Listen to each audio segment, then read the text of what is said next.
राजस्थान के रेगिस्तान में छुपा है एक ऐसा रहस्य जिसे सुनकर रूह कांप जाती है।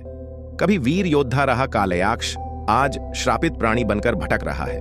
लेकिन जब आर्या ने उसकी पीड़ा समझने की ठानी तब हुआ असंभव। ये कहानी है साहस, करुणा और उद्धार की।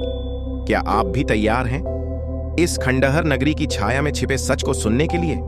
राजस्थान के रेगिस्तानी इलाके में एक प्राचीन नगरी का उल्लेख मिलता है, वराहपुर। कहते हैं यहां एक ऐसा जीव वास करता था जो आधा मानव और आधा प्राचीन प्राणी था। गांव वाले उसे कालयाक्ष कहते थे।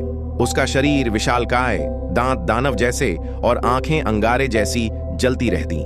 आर्या हमेशा पुरानी कहानियों को कल्पना मानती थी, पर जब उसके गांव में अचानक रात को अजीब पंजों के निशान दिखने लगे और लोग लापता होने लगे, तब उसे सच्चाई तलाशने की ठानी। साधु ने बताया, कालयाक्ष कोई साधारण जीव नहीं, वह कभी मानव था जिसे युद्ध में धोखा देकर शापित कर दिया गया।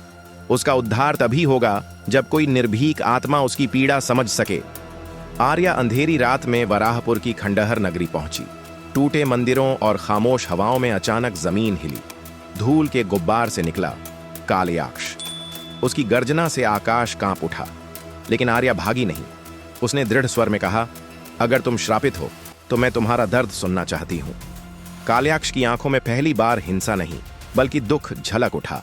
धीरे धीरे उसने बताया कि कैसे उसे छलकर युद्ध भूमि में अधमरा छोड़ दिया गया और देवताओं के श्राप से वह दानव बन गया।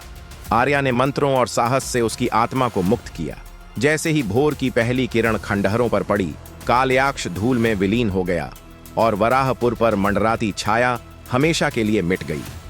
गांव वाले आज भी कहते हैं, वो लड़की जिसने दानव को सुना, उसने पूरे युग को बचा लिया।